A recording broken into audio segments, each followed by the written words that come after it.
सागराने नाविका मनी संकट मोठे पेरले, वादळाने होडीसये एकादश दिशांनी घेरले. शीड तुटले खीळ तुटले कथा काय या वल्हाची,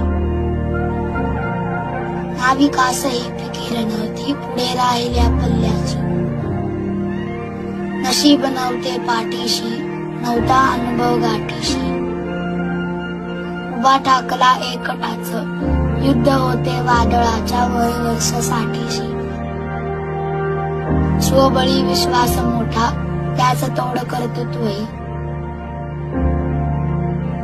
रौद्र वादळ शांत झाले पागळले शत्रुत्वही. एक अटला धीर हा कोठून येतो तक्षणी, शतबाहूंचे बळ येते जो